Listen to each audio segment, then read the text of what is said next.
আগে ছিল মমতাজ, এখন এসেছে রুমিন ফারহানা। আগে ছিল হাজী সেলিম, এখন এসেছে সাঈদ আল নোমান। সংসদে মমতাজের গান গাওয়া কিংবা হাজী সেলিমের মানুষ হাসানোর দিন শেষ। ত্রয়োদশ জাতীয় সংসদে যারা নির্বাচিত হয়েছেন তাদের অধিকাংশই উচ্চশিক্ষিত ও পরিণত রাজনীতিবিদ।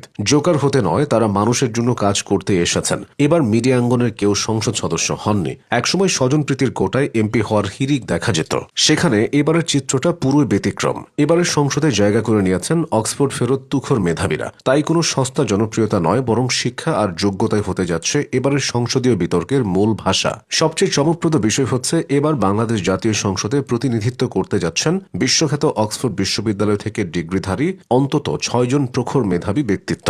এই তালিকায় আছেন doctor Osman Faruk, doctor Reza Kibria, barrister Nowshad Zamir, Sayeed আল নোমান, ববি হাজ্জাজ এবং মুশফিকুর রহমানের মতো হাই প্রোফাইল ব্যক্তিত্বরা। তারা প্রত্যেকে আন্তর্জাতিক মানের শিক্ষা গ্রহণ করেছেন এবং নিজ নিজ পেশাদার ক্ষেত্রেও অত্যন্ত সফল ও প্রতিষ্ঠিত।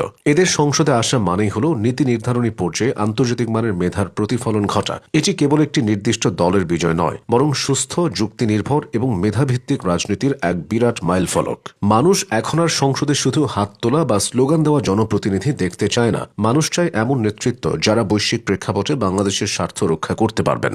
বিজয়ী হয়ে সংসদে যাচ্ছেন আন্দালিব রহমান পার্থ ও রুমিন ফারহানের মতো বলিষ্ঠ কণ্ঠের মানুষরা। বিশেষ করে রুমিন ফারহানের কথা বলতেই হবে। রাজনৈতিক অঙ্গনের সুপরিচিত এই নারী পুনরায় তার ক্ষুরোধার যুক্তির মাধ্যমে নারী অধিকার রক্ষা এবং সমাজের সর্বস্তরের অন্যায়ের বিরুদ্ধে বজ্রকণ্ঠ হয়ে হাজির হবেন। দলমত নির্বিশেষে সব পক্ষের বিচ্যুতি এবং আইনি অসঙ্গতিগুলো এমনভাবে তুলে ধরবেন যা সংসদের নীতি নির্ধারণী আলোচনায় এক ভিন্ন আমেজ ও বুদ্ধিবৃত্তিক গভীরতা তৈরি করবে। অন্যদিকে সংসদে পার্থের বক্তৃতা ভিন্ন এক আমেজ তৈরি করবে। অতীতেও তিনি সেটা দেখিয়ে এসেছেন। শিক্ষিত ও অভিজ্ঞদের পাশাপাশি এবারের সংসদের সবচেয়ে বড় শক্তির জায়গা হচ্ছে অপ্রতিরোধ্য তরুণ নেতৃত্ব।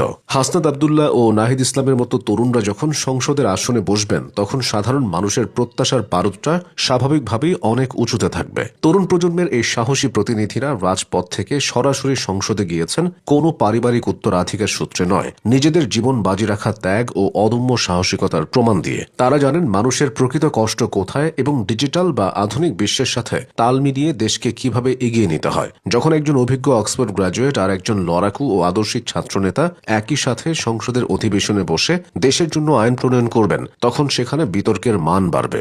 তেমনই দেশের প্রতিটি গুরুত্বপূর্ণ সিদ্ধান্ত হবে অনেক বেশি যৌক্তিক, জনবান্ধব ও সময়োপযোগী। আগের সংসদগুলোতে যেখানে সস্তা বিনোদন বা চাটুকারিতার আধিক্য দেখা যেত, সেখানে এবারের সংসদ হতে যাচ্ছে বুদ্ধিদীপ্ত ও যুক্তিভিত্তিক আলোচনার কেন্দ্রবিন্দু। এই পরিবর্তনটি দেশের ভঙ্গুর রাজনৈতিক সংস্কৃতির জন্য একটি ইতিবাচক ও অত্যন্ত প্রয়োজনীয় বিষয়। স্বজনপ্রীতি, আঞ্চলিকতার চেয়ে যখন শিক্ষা, সততা ও যোগ্যতাকে রাষ্ট্রীয়ভাবে প্রাধান্য দেওয়া